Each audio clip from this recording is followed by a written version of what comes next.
उस समय भगवान शिव के गणों ने कुछ नहीं कहा, क्योंकि उन्हें पता था कि अभी नारद का जो पारा है बड़ा हाई है। अगर अभी कुछ बोलेंगे तो कहीं और दूसरा श्राप ना दे दें, इसलिए शिव के गणों ने चुप रहना ही समझदारी समझी, कुछ नहीं बोले। अब नारद जी को शंका हुई कि कहीं ऐसा तो नहीं कि सही कह रहे हो दोनों।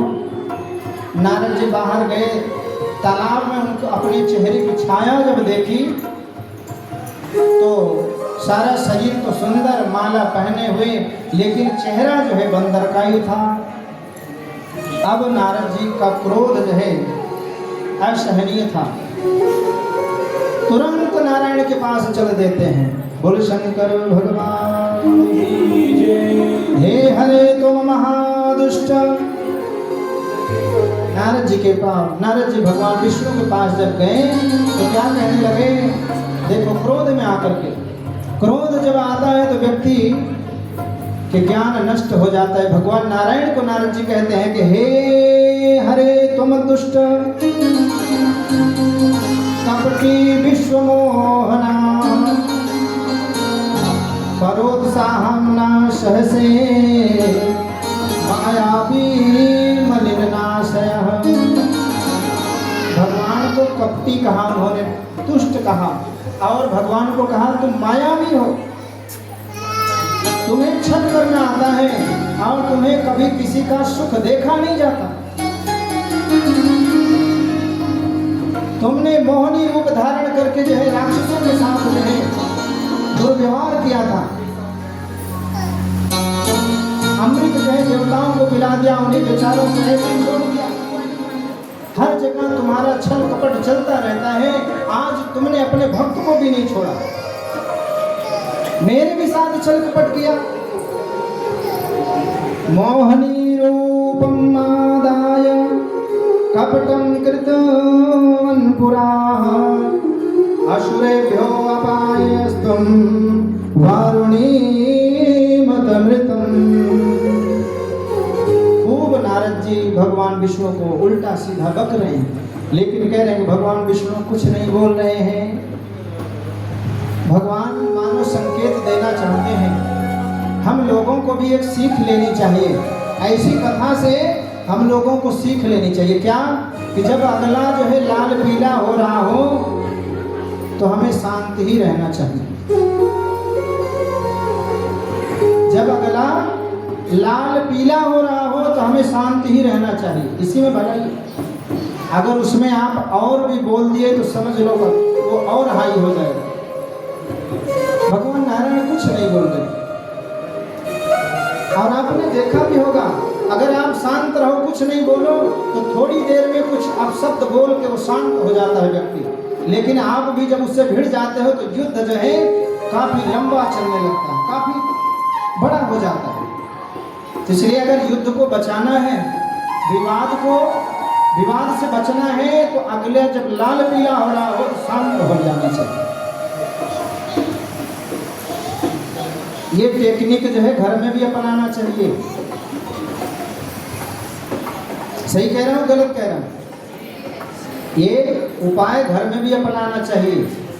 जब पति का पारा हाई हो जाए तो पत्नी को शांत हो जाना चाहिए, और जब पत्नी का पारा हाई हो जाए तो पति को शांत हो जाना चाहिए, सब झगड़ा समाप्त हो। सही कह रहा हूँ गलत कह रहा हूँ? लेकिन देखो दोनों में एक को होना पड़ेगा, और कभी बारी बारी से हो जाए तब भी काम चल जाता है। नहीं तो ये सोचो कि हमेशा उस अपने ही पारा हाई रहे तो फिर वहां भी नहीं चलता।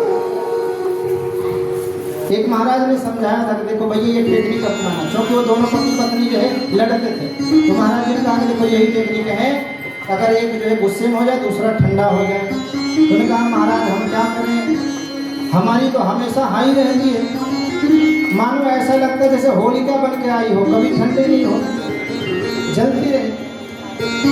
इसलिए ये उपाय है, टेक्निक है। अगर अगला लाल पीला हो रहा है तो शांत हो जाना चाहिए। भगवान नारायण कुछ नहीं बोले तो नारद कुछ ही देर में शांत हो गए। देखो लक्षण, नारद जब शांत हो गए तब उनका माया मोह जो दूर हुआ। बोलो नारायण भगवान की जय। त्याक्त्वा संशयं सर्वं गायनं शंकर सद्यसाः शतनाम शिवास्तोत्रं सदानन्यमतिर्जया। नारद जी का जब गुस्सा शांत हुआ तो पश्चाताप करने लगा, अरे मैंने क्या क्या कह दिया, ऐसा नहीं कहना चाहिए। आपने देखा होगा जब व्यक्ति कोई गुस्से में बहुत कुछ बोल देता है ना तो बाद में पश्चाताप करता है, अरे मुझे ऐसा नहीं कहना चाहिए था, उसने कोई एक शब्द नहीं बोला मुझे। पश्चाताप नारद करने लगा, अरे नारायण चरणों में गिर पड़े, प्रभु मुझे क्षमा कर दीजिए, मैंने पता नहीं कैसे क्रोध में आकर के आपको ये सब बोल दिया जो है। भगवान विष्णु कहने लगे कोई बात नहीं, श्राप तक भी दे दिया नारद जी को कि आज जिस पत्नी की विरह में मैं व्यथित हूँ, मैं श्राप देता हूँ कि आप भी जो है मानव का रूप धारण करके इसी तरह पत्नी वियोग में व्यथित होंगे। भगवान विष्णु ने सहसा स्वीकार कर लिया, ये भी भगवान शिव की माया है, जैसा कराना चाहे प्रभु वैसे ही करना ही पड़ेगा। जाने विधि राखे राम कहीं भी कोई बात नहीं। नारद जी ने श्राप देने के बाद भी जब शांत हुआ तो पश्चाताप करने लगे, प्रभु हमारे अपराधों को क्षमा कर दीजिए, अब ऐसी गलती फिर कभी नहीं करेंगे, ये मोह के कारण मुझे ऐसा हो गया है, लेकिन प्रभु मैं इसका प्रयासित करना चाहता हूँ। भगवान विष्णु ने कहा, आपने जिनका अपमान किया है, जिस शंकर का अपमान किया है तुमने, उन्हीं की शरण में जाओ, वही तुम्हारे अपराध को क्षमा कर देंगे, वही तुम्हारे अपराधों को क्षमा करेंगे। बोलो शंकर भगवान की जय। अब तो क्या हुआ कि नारद जो है भगवान शिव नाम का संकीर्तन करने लगे और भगवान शिव का संकीर्तन करते हुए अन्य अन्य जगहों पर विचरण करने लगे। जहाँ पे भी जाते वहाँ पर भगवान शिव का गुणगान करते, क्योंकि शिव की महिमा नारद को अब ज्ञात हो गई थी, इसलिए शिव नाम का उच्चारण हर जगह करते थे नारद। अगर कोई शिव का भक्त भी मिल जाता था तो नारद जी कहते थे, भैया तुम महान हो, तुम श्रेष्ठ हो, इसलिए मुझे भी अपनी शरण में रख लो, हम भी शिव का गुणगान करना चाहते हैं, हम शिव की महत्ता को नहीं जानते। बोलो शंकर भगवान की जय। भैया तू जो कहेगा वो मैं करूँगा, मुझे अपने साथ रख ले। शिव भक्तों से नारद ऐसा कहा करते हैं और हर जगह जो है शिव नाम का संकीर्तन करते हुए विचरण करते हैं। बोलो शंकर भगवान की जय। कि मुझे दास बना कर रख लेना भगवान, तू अपने चरणों में मुझे दास बना रख लेना भगवान, तू अपने चरणों में दास बना कर रख लेना भगवान, तू अपने चरणों में।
भक्त होता, कहते भैया तुम हमें अपना चेला ही बना लो, हमें तो सीखना है भगवान की शिव की भक्ति। अरे आज तक मुझे पता नहीं था, मैं तो धोखा खा गया। आज से मैं भगवान शिव की शरणागत हूँ। उनकी लीलाओं का वर्णन मुझे अति प्रिय है। हर जगह भगवान शिव नाम का संकीर्तन करते हैं। अब शिव के गणों ने देखा कि नारद जी का माथा बिल्कुल ठंडा है, अब बात करनी चाहिए। नारद जी अब गुस्से में नहीं है, इसलिए अब इनसे बात करनी चाहिए। शिव के गण गए, हाथ जोड़ा, प्रणाम किया। हे देवर्षि नारद, मुझसे अपराध हो गया, मेरी गलती है, आपकी कोई गलती नहीं, मेरा ही अपराध है। मैंने आपका उपहास किया था, आप पे हंसा था। नारद जी कहने लगे कोई बात नहीं, मैं उस समय जो है मोह में फंसा हुआ था, इसलिए मैंने क्रोध किया। वास्तव में हे शिव के गणों, मैं क्रोध नहीं करता, तुम्हारा कोई दोष नहीं है। मुझे तो लगता है भगवान शिव की ऐसी ही माया थी, इसलिए ऐसा मेरे मुख से निकल गया। लेकिन अब वो श्राप तो वापस हो नहीं सकता, लेकिन तुम लोगों का उद्धार भी बहुत जल्दी होगा। वही भगवान शिव के अंश से उत्पन्न जो देव होंगे, जो नारायण होंगे, वही तुम्हारा उद्धार करेंगे। दोनों को बता करके नारद जी फिर आगे बढ़ जाते। कहते हैं इस समय काल व्यतीत हुआ और नारद जी के श्राप के कारण वो शिव के दोनों गण जो है, ब्रह्मा जी के जो प्रमुख 10 पुत्र हैं उसमें पुलस्त्य ऋषि जो हैं उनके पुत्र जो है विश्रवा हुए, और विश्रवा के पुत्र जो है ये दोनों रावण और कुंभकर्ण के नाम से। बोलो शंकर भगवान।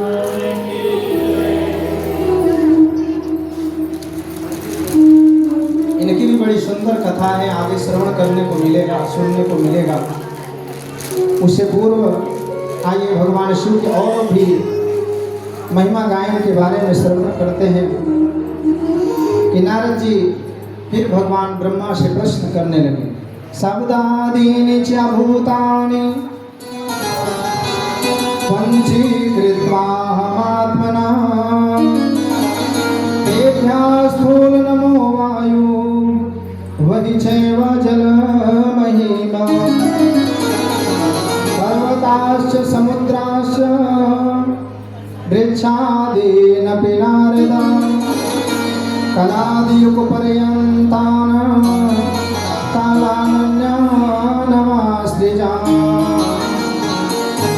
ब्रह्मा जी ने कहा कि हे पुत्र, जब भगवान शिव ने हमें आदेश दिया था तुम सृष्टि की रचना करो, तो सबसे पहले मैंने पहाड़, तृण, गुला, रत्न इन सब का निर्माण किया। जितने भी पहाड़ हैं, वृक्ष हैं, इन सबको बनाया। उसके बाद शिव की इच्छा से मुझे पुरुष उत्पन्न करने की इच्छा हुई, तो मैंने सबसे पहले अपने शरीर से 10 पुत्रों को उत्पन्न किया। वो 10 पुत्र कौन से हैं? मरीचि है, भृगु है, अंगिरा है, पुला है, पुलस्त है, वशिष्ठ है, क्रतु, अत्रि, दक्ष और नारद। ब्रह्मा जी कहने लगे कि हे नारद, ये 10 मेरे पुत्र मेरे ही अंग से उत्पन्न हुए हैं। मरीचि आदि जो है वो हमारे दोनों नेत्रों से उत्पन्न हुए हैं, और हे नारद, तुम तो मेरे गोद से उत्पन्न हुए हो। सबसे पहले मेरे 10 पुत्र उत्पन्न हुए, और उसके बाद ब्रह्मा ने और सृष्टि का विस्तार करना चाहा, तो ब्रह्मा जी अपने शरीर के 2 भाग कर देते हैं। बोलो शंकर भगवान। अपने शरीर के 2 भाग से एक स्त्री और एक पुरुष को उत्पन्न किया। कहते हैं कि ब्रह्मा जी के शरीर से जो दोनों उत्पन्न हुए, उसमें पहले थे स्वयंभू मनु जी और दूसरी जो है शतरूपा, ये दोनों हुए। कहते हैं कि इन दोनों का जब ये दोनों जब उत्पन्न हुए, तो मेरी आज्ञा से मैंने इनको आदेश दिया मनु से मैंने कहा कि तुम जो है शतरूपा का पानी ग्रहण करो, इनसे विवाह करो, और भगवान शिव का जो आदेश है सृष्टि विस्तार में तुम जो है हमारा सहयोग दो।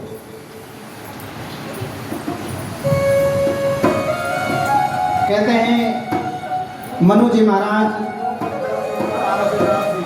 शतरूपा से विवाह करके विहार करने लग जाते हैं और समय काल व्यतीत होता है। सबसे पहले उनके 5 संतानें हुई, 2 पुत्र हुए, उनके 2 पुत्र हुए जिनका नाम है प्रियव्रत और उत्तानपाद, 2 पुत्र, और 3 पुत्रियां हुई, आकुति, देवहूति और प्रसूति। ये 3 कन्याएं हुई और 2 पुत्र हुए। कहते हैं कि संसार में इन्हीं तीनों जो शतरूपा के जो 3 पुत्रियां, इन्हीं से सारा संसार जो है व्याप्त है। बोलो शंकर भगवान की जय। स्वयंभू मनुस्तत्र पुरुषः परं साधनं शतरूपा विदानारी योगिनी सा तपस्विनी। कहते हैं मनु और शतरूपा ने अपने पुत्रियों का विवाह कर दिया।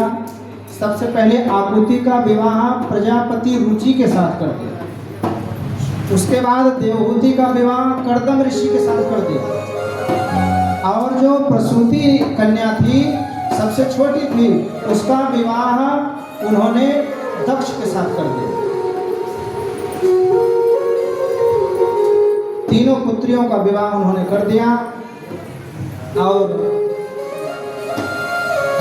इन्हीं महर्षियों के द्वारा आकुति, देवहूति, प्रसूति, 3 महादेवियों से आज ये सारा संसार परिपूर्ण है। बोले शंकर भगवान की जय। इस तरह से भगवान शिव स्वयं ब्रह्मा की भ्रिकुटी से उत्पन्न होकर के घोर तप में लग जाते हैं, क्योंकि ब्रह्मा जी ने जब ब्रह्मा की भ्रिकुटी से उत्पन्न हुए तो ब्रह्मा जी ने कहा कि भैया एक काम करो, तुम भी कुछ काम करो, जो सृष्टि का विस्तार है उसमें तुम भी कुछ सहयोग करो। तो भगवान शंकर ने कहा कि मैं ऐसे कार्य नहीं करूँगा, ऐसे जीवों का निर्माण मैं नहीं करूँगा जो जन्म ले और मर जाए, दुखों को भोगे, संकटों में फंसा रहे, ऐसा काम मैं बिल्कुल नहीं करूँगा। मैं तो सिर्फ वो जीवों का तारण करूँगा, उनका उद्धार करूँगा, मेरा काम यही रहेगा, मैं और कोई ऐसा काम नहीं करूँगा। कहते हैं कि भगवान रुद्र जो है तप में लग जाते हैं। भगवान शिव की लीला जो है अपरंपार है।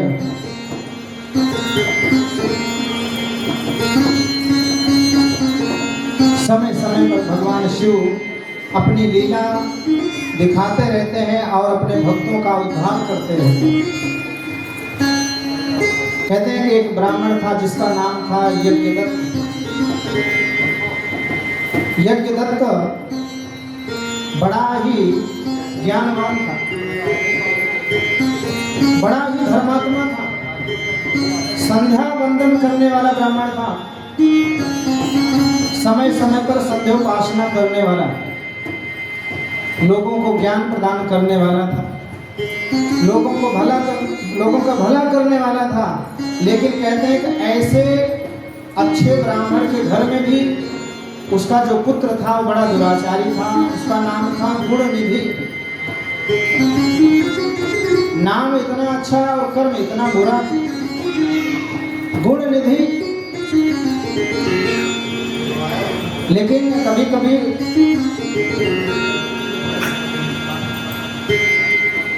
उसका बिल्कुल विपरीत ही होता है। कुछ ऐसे भी गरीब व्यक्ति होते हैं जिनका नाम होता है धनपाल।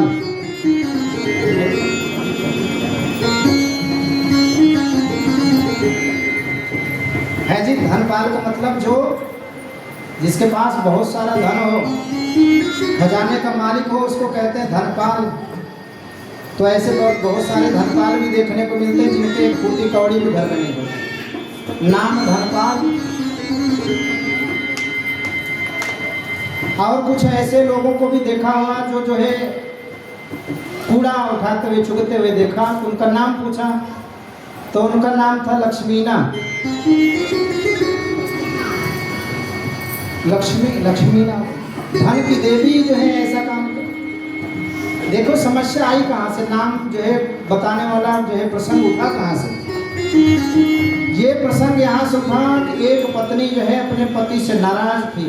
नाराज इस बात से थी उसके पति का नाम ही कुछ गड़बड़ था।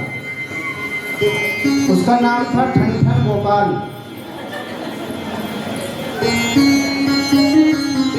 उसकी बहू रोज कहती कोई और नाम नहीं मिला था तुम्हारे माता पिता को रखने के लिए, ये ठनठन गोपाल ही रख दिया। मैं जिस रास्ते से जाती हूँ लोग वही कहते देखो ठनठन गोपाल की बहू जा रही। देखो अगर आज नाम बदल नहीं दिया ना तो भोजन मिलेगा नहीं घर में। तो ठनठन गोपाल सबसे अच्छा नाम ढूंढने निकले। सबसे पहले गांव से बाहर निकले तो उनको मिले धनपाल। कहे भैया तुम्हारा नाम क्या है? धनपाल नाम है मेरा। कहें इसका मतलब पैसे वैसे खूब हम कहें फूटी कौड़ी नहीं घर में। फूटी कौड़ी तो उसने सोचा कि भी बेकार है, धनपाल है पर फूटी कौड़ी है नहीं, बेकार है नाम। फिर आगे जब बढ़ा तो एक आदमी जो है मरा हुआ था उसको लेके जा रहे थे अर्थी पे। तो उन्हें सोचा कि ये नाम कहीं इसका कोई अच्छा नाम हो चला जाएगा तो नाम भी विलुप्त हो जाएगा, इसलिए पूछ लेता हूँ कम से कम प्रसिद्धि तो बनी रहेगी। भैया ये जो मर गए इनका नाम क्या था? बोले इनका नाम था अमरपाल। कह रहे नाम था अमरपाल और मर गए, इसका मतलब ये भी सही है। फिर आगे बढ़ा तो देखा कोई लक्ष्मी वो जो है मिल गई, एक लेडीज थी। अब तुम ही बता दो कोई अच्छा सा नाम, तुम्हारा नाम क्या है? बोले हमारा नाम लक्ष्मीना है। बोले लक्ष्मीना और चुग रहे हो कंडे, ये भी नाम सही नहीं। वापिस चला आया जो है थक के। पत्नी से बोला देखो कोई अच्छा नाम नहीं मिला, जो भी नाम मिले वो सब उसका उल्टा अर्थ था। तो उसने कहा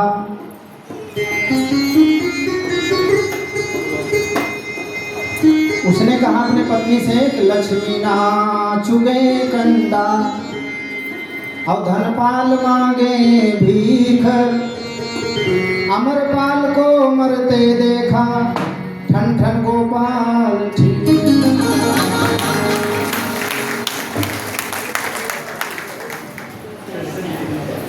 तो उसकी पत्नी ने कहा ठीक है जी सही है, कोई बात नहीं, कहने तो दुनिया वाले कहने तो कोई बात नहीं। नाम में क्या रखा है? कुछ नहीं। नाम था उसका गुण निधि, लेकिन उस अच्छे गुण उसके अंदर एक भी नहीं थे। रोजाना जो है पैसे चुरा के ले जाता था जुआ खेलने गए। पिता से मांगता, पिता हर दिन मना कर देते, काहे को पैसा चाहिए तुझे? तेरे पहनने के लिए कपड़े नहीं है क्या? खाने के लिए भोजन के लिए अन्न नहीं है क्या घर में? काहे के लिए पैसा चाहिए? लेकिन कहते हैं कि गुणनिधि जाता माता से मांगता और माँ जो है छुपा करके दे देती थी। बोलो शंकर भगवान की। माता ने कभी नहीं जाना कि मेरा पुत्र इस पैसे को ले जा करके क्या करता, कभी नहीं जाना। चोरी से दे देती थी। बुरा मत मानना, बच्चों को बिगाड़ने में कुछ परसेंट माताओं का ही हाथ होता है। चोरी से माँ पैसा दे देती थी, बेटे को ले जा, बेटे ले जा। वो ले जाकर तो जुआ खेलने लगे। अब वो जो ब्राह्मण थे यज्ञदत्त जी, वो राज्यसभा में बैठते थे राजा के यहाँ। राजा के यहाँ से बहुत सारा उपहार मिला था। एक मणियों का अंगूठी मिली थी मणियों की, और एक बहुत सुंदर साड़ी मिली थी उनको पत्नी के लिए, ला करके रखे थे। लेकिन गुणनिधि क्या करता, जुआ में जो भी कुछ हार जाता, कभी साड़ी भी कपड़े को उठा के ले जाता था, जुआ में हार जाता। एक दिन यज्ञदत्त जी महाराज जा रहे थे गांव के बीच से, तो उन्होंने देखा कुछ लड़के बैठ करके जुआ खेल रहे थे। उनके पास वही अंगूठी थी, जो यज्ञदत्त की अंगूठी थी मड़ियों की, वो अंगूठी उन्होंने उन बच्चों के पास देखी तो जाकर के डांटने लगे कि तुम्हारे पास कैसे मिल गई हमारी अंगूठी। तो उन्होंने कहा हमें क्यों डांटते हो, हमने कोई चुरा के थोड़ी नहीं लाए हैं, हम तो जुए में जीते हैं, ये तुम्हारा पुत्र हार के गया है, इसको दे। एक सुंदर साड़ी भी जो है जुए में हार के गया है, बहुत सारी चीजें बताई। यज्ञदत्त बड़ा दुखी हुआ, घर पर आया जो है पत्नी से कहने लगा कि बताओ जो हमने तुम्हें अंगूठी दी थी वो कहाँ है, तुम्हारी जो बढ़िया सुंदर साड़ी जो खूंटी पे टंगी हुई थी वो दिखाई नहीं दे रही, कहाँ पे। बात को टालना चाहा गुणनिधि की माँ ने, कहा कि मैं तो काम में लगी हूँ, कहीं रखा होगा मिल जाएगा।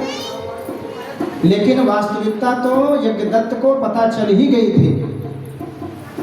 तो उन्होंने कहा कि देखो आज भी मुझसे झूठ बोल रही है, आज तक मेरे चोरी मेरे छिपे जो है इसने बेटे को जो है ऐसे मार्ग में पहुंचा दिया जहां से उसका विनाश निश्चित है। कहते हैं उसी समय उसने संकल्प किया ऐसे कुपुत्र से तो बिना पुत्र के ही होना ठीक है। वो पुत्र का त्याग कर दिया उसने और घर को छोड़कर चला गया। आज गुणनिधि को पश्चाताप होने लगा कि मेरे कारण पिता घर को छोड़ के चले गए, माँ को छोड़ करके चले गए, अब मैं क्या करूं। कुछ धनोपार्जन के लिए, धन कमाने के लिए बाहर जाता हूँ, यहाँ तो सारे मेरे मित्र आदि हैं, यहाँ तो कुछ कर नहीं सकता, बाहर जाता हूँ। बाहर जब गया तो वहाँ उसने गांव में कई दिन हो गए कोई काम नहीं मिला था, भूख प्यास से तड़प रहा था। गुणनिधि मन में विचार करने लगा अपने सुखों को कि माँ कितना सुंदर भोजन बना के देती थी, आज मुझे सूखी रोटी भी नहीं मिल रही, कई दिन बीत गए, बड़ा पश्चाताप हो रहा है। रात हो गई, गांव के बाहर एक शिवालय था, मंदिर शिव जी का, वहीं पर जाकर के बैठ गया मंदिर के बाहर। तो गांव के कुछ लोग जो है शिवरात्रि में चतुर्थ प्रहर की पूजा करने आए थे मंदिर में। बोल शंकर भगवान की जय। चतुर्थ प्रहर 4 प्रहर की पूजा करने आए थे उस मंदिर में। तो गुणनिधि ने सोचा कि मैं यहीं छिप जाता हूँ, अभी जो कुछ चढ़ाएंगे यहाँ पर उससे हमारा हो सकता है गुजारा हो जाए, बड़ी जोर की भूख लगी है। कहते हैं कि गुणनिधि वहीं छिप करके देख रहा था, सब भक्त भगवान की पूजा कर रहे थे। बोले शंकर भगवान की, सब भक्त भगवान की पूजा कर रहे थे। गुणनिधि देख रहा है, कोई लड्डू चढ़ा रहा है, कोई चूरमा चढ़ा रहा है, कोई बर्फी चढ़ा रहा है। कहते हैं कि ये सब अपनी आंखों से गुणनिधि देख रहा था। यहाँ पर गुणनिधि ने भगवान शिव के प्रसाद को, नैवेद्य को देखा तो उसके पाप कम हो गए। मैंने पहले बताया था कि शिव के नैवेद्य को देखने मात्र से ही पाप नष्ट हो जाते हैं, खाने की तो बात छोड़ो। गुणनिधि ने दूर से ही देखा भगवान शिव का प्रसाद, उसके पाप आधे कट गए और वो सोचने लगा कि अभी जब ये विश्राम करेंगे तो जा करके प्रसाद ले लो। सभी भक्त जो है विश्राम पूजा करने के बाद नींद से आ गए, सो गए। गुणनिधि धीरे धीरे दबे पांव गया वहां पर, भगवान शिव के नैवेद्य को उठा लिया और उसने देखा कि इधर कुछ और पड़ा हो तो मैं वो भी उठा के ले जाऊं, कुछ दिन का गुजारा हो जाएगा। तो दिया जो जल रहा था दीपक, वो जो है बुझने वाला था, किन जल रहा था, कहीं पे अंधेरा था, कहीं दिखाई दे रहा था। ऐसे में गुणनिधि ने सोचा कि थोड़ी उजाला और हो जाए तो मुझे जो थोड़ा बहुत और कुछ मिल जाएगा अगर कुछ रखा होगा। तो तुरंत जो है गुणनिधि ने अपने जो कपड़े वस्त्र पहन रखे थे उसमें से अंगोछा आदि जो ओढ़ रखे थे उसको निकाल करके वहां पर उस कपड़े को ही जलाया और इधर उधर जो है देखने लग गया। बोल शंकर भगवान की जय। अब वो नीचे भी देखे ऐसे घुमा के और ऊपर भी देखे। अब भोलेनाथ तो है, भोले कह रहे ये भी तो पूजा कर रहा है मेरी, भोले तो भोले ही हैं। अब वो कपड़ा जला के ऐसे ऐसे देख रहा, कहीं कुछ रखा हो तो मिल जाए। अब भगवान क्या सोच रहे हैं, तो मेरी आरती कर रहा है। अपने कपड़े को जला करके थोड़ी देर के लिए उसने उजाला कर दिया। शिवरात्रि के दिन उसने बुझते हुए दिए से कपड़े को जला करके मंदिर में उजाला किया। उसने एक छोटा सा काम किया, उसने सिर्फ उजाला किया और जो कुछ मिला उसको लेकर के चलता बना। अब जोर से जब चला तो उसके पैर की आवाज जब आई तो कुछ लोग उठ गए, अरे ये कौन है, पकड़ो पकड़ो, ये चोरी कर रहा है, ये है वो है। लोग और भी सब उठ गए और सब उसके पीछे दौड़ पड़े।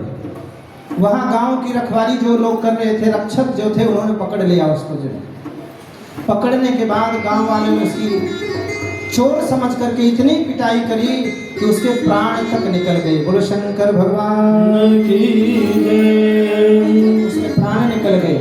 शिवरात्रि के दिन जो है उसने रात्रि में उजाला किया था, इसलिए उसको यमदूत पकड़ के ले जाते।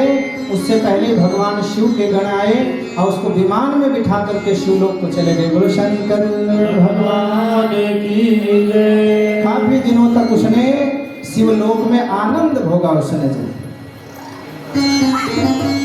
जो जीव कभी भगवान का दर्शन प्रत्यक्ष ना किया हो, सिर्फ विग्रह का दर्शन किया हो, वो व्यक्ति अगर प्रत्यक्ष भगवान को देख ले तो कितना आनंद होता है, ये आप अनुभव कर ही सकते हैं।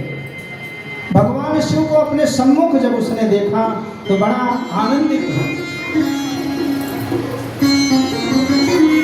शिव के गणों ने कहा कि इसने सिर्फ एक काम किया है, शिव मंदिर में उजाला किया है, इसके कारण शिवलोक की प्राप्ति हुई।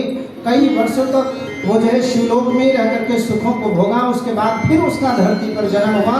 तो ऐसी जगह पे उसका जन्म हुआ। एक कलिंग देश है, वहाँ पर कि जो राजा है अरिंदम, कलिंग देश का जो राजा था अरिंदम, उसके घर में पुत्र के रूप में इसका जन्म हुआ। बताओ कहाँ सूखी रोटी के लिए चोरी करना पड़ा था, और भगवान की कहाँ ऐसी कृपा हुई कि राजा के घर में जन्म हो गया।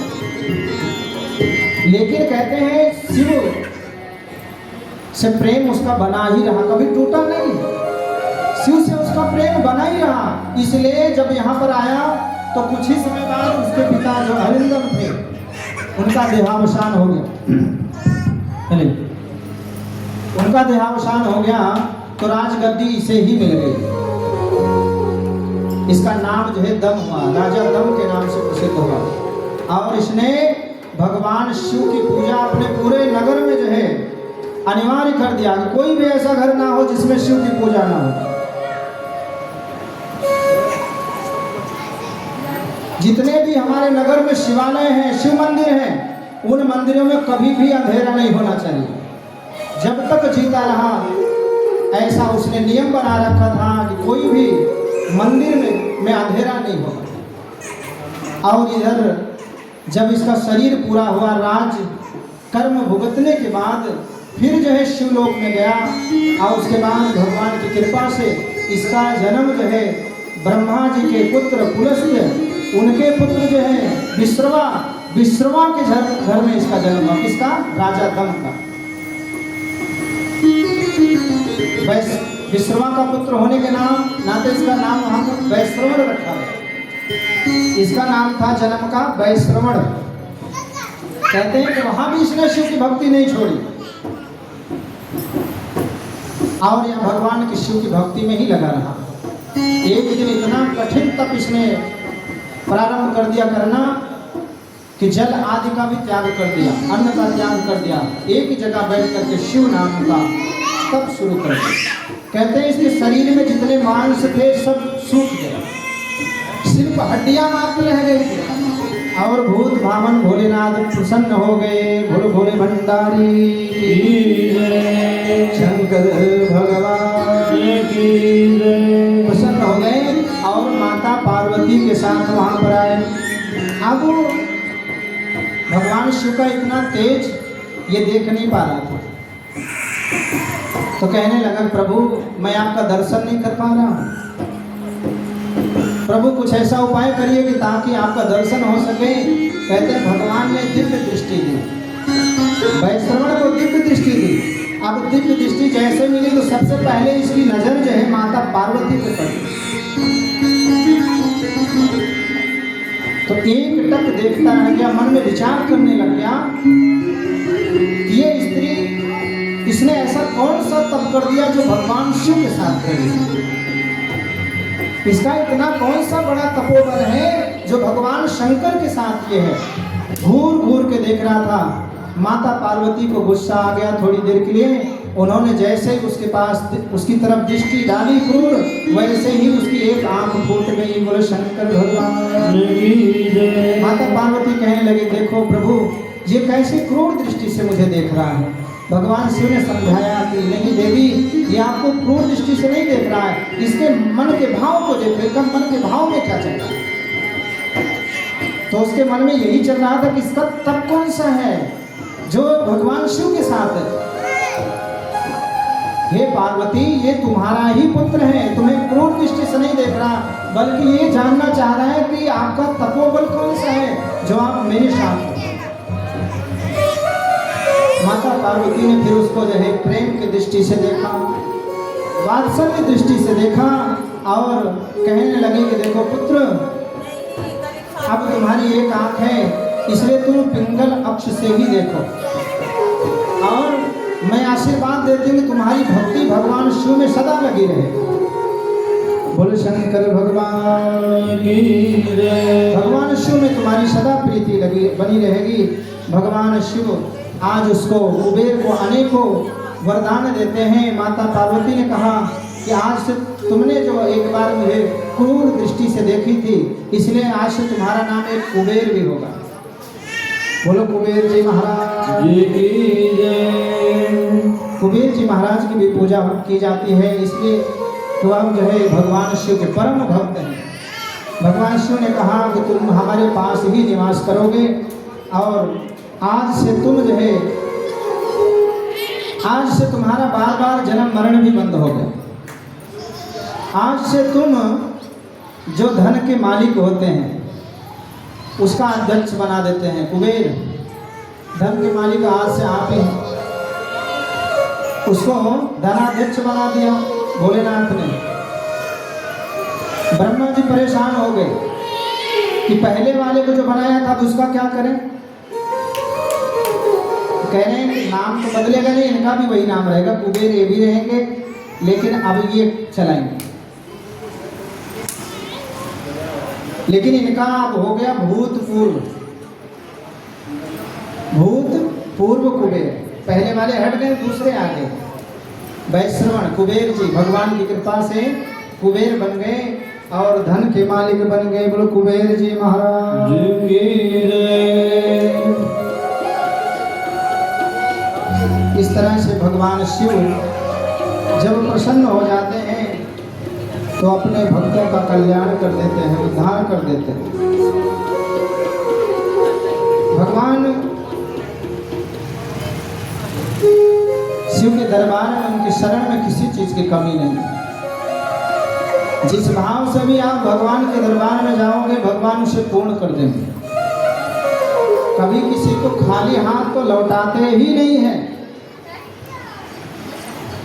सबका भंडार भरा है उन्होंने। बोलो भूत भावन भगवान की जय। कि लुटा दिया भंडार काशी वाले ने, कर दिया माना काशी वाले। लुटा दिया भंडार काशी वाले ने, कर दिया माना काशी वाले ने। लुटा दिया भंडार काशी वाले ने,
Hare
वैसा ही फल वो पाए।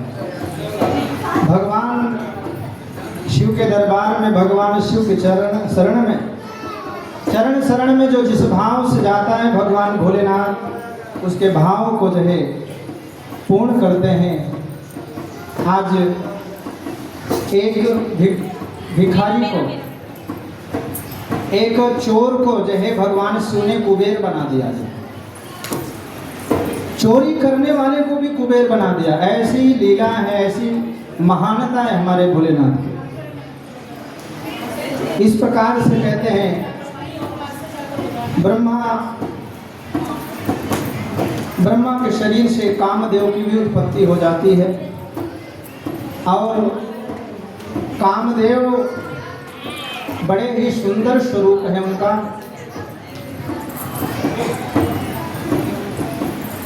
और वहाँ पर जो दक्ष आदि ब्रह्मा के और भी पुत्र हैं वे सभी उस पुरुष को देख करके सभी जो है खुश हो जाते हैं कि इतना सुंदर पुरुष आज तक हमने दर्शन नहीं किया रहे, इतना सुंदर स्वरूप आज तक देखा नहीं। कहते हैं कामदेव को देख करके प्रजापति दक्ष ने अपनी एक पुत्री का विवाह जो है कामदेव के साथ कर दिया। कहते हैं दक्ष की पुत्री का नाम था रति और रति का विवाह जो है दक्ष ने कामदेव के साथ कर दिया। ब्रह्मा जी ने कहा कि कामदेव आज से तुम्हारा एक काम होगा, क्या कि जीवों के हृदय में तुम वास करोगे और जो काम विषय है तुम अपने प्रभाव को हर जीव के अंदर जो है अपने प्रभाव को प्रदर्शित करोगे, फैलाओगे। तो कहते हैं सबसे पहले कामदेव ने सोचा कि मैं अपने मंत्र का, अपने कार्य का प्रैक्टिकल देख करके देखूं। उस समय हुआ क्या कि ब्रह्मा जी के एक मानस कन्या उत्पन्न हुई मन से, जिसका नाम था छाया। वह बहुत ही सुंदर थी। कहते हैं कि काम ने अपना ऐसा प्रभाव जो है वहाँ पर फैलाया कि जो ब्रह्मा के और पुत्र आदि थे, यहाँ तक कि ब्रह्मा भी काम के वशीभूत होकर के आज अपनी पुत्री छाया के सुंदरता का वर्णन बखान करने लग जाते हैं। यहाँ पर ब्रह्मा जी से उनका एक पुत्र धर्म भी उत्पन्न हुआ है। धर्म कहते कि धर्म ने जब ऐसे देखा कि ब्रह्मा के पुत्र और यहाँ तक कि ब्रह्मा भी काम के वशीभूत, काम के प्रभाव में आकर के कुदृष्टि जो है छाया पे डाल रहे हैं, ऐसा देख करके उन्होंने धर्म ने भगवान शिव का आवाहन किया। हे भूत भावन भोले भंडारी शिव शंभु, आकर के हमारी रक्षा करें। यहाँ पर ब्रह्मा आदि भी काम के वशीभूत हो गए हैं। जब धर्म ने भगवान शिव का आह्वान किया, भगवान शिव तुरंत वहाँ पर आ जाते हैं और भगवान शिव जैसे ही वहाँ पर आते हैं आज काम का प्रभाव अपने आप खत्म हो जाता है। बोले शंकर भगवान की जय। भगवान ने जब से काम को दग्ध किया था तब से काम जो है भगवान शिव से बहुत डरता है। इसलिए जैसे ही भगवान शिव का आगमन हुआ, काम का जो प्रभाव था ब्रह्मा पर और उनके पुत्रों पर, वो काम वहां से तत्क्षण जो है अदृश्य हो गया। आज माता छाया ने जब देखा कि काम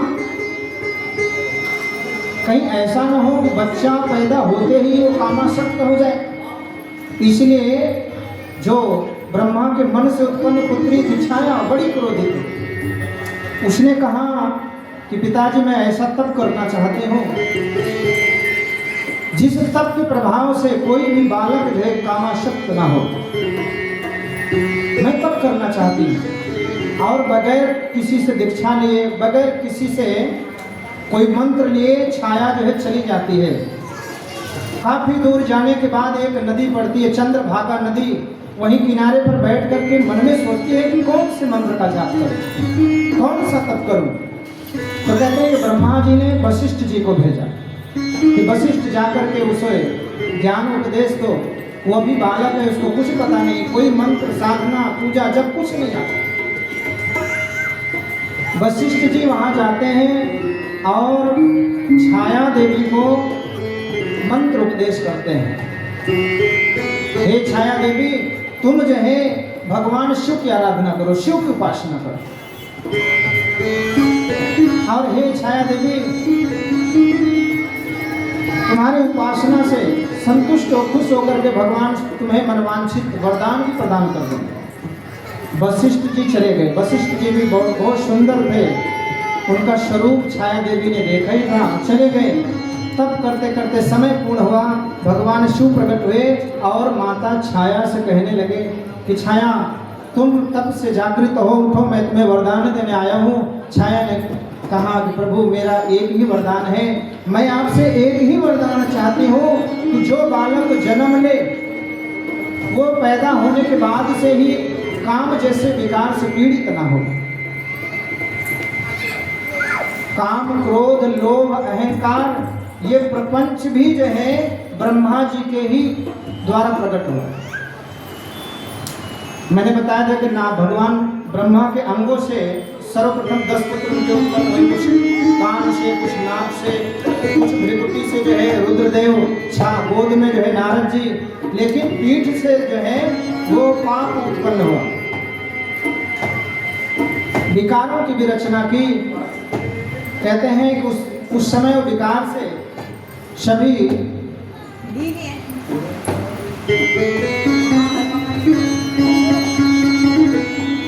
तो छाया ने कहा कि प्रभु, मुझे एक ही वरदान चाहिए कि जीव जन्म से ही जो है कामासक्त ना हो।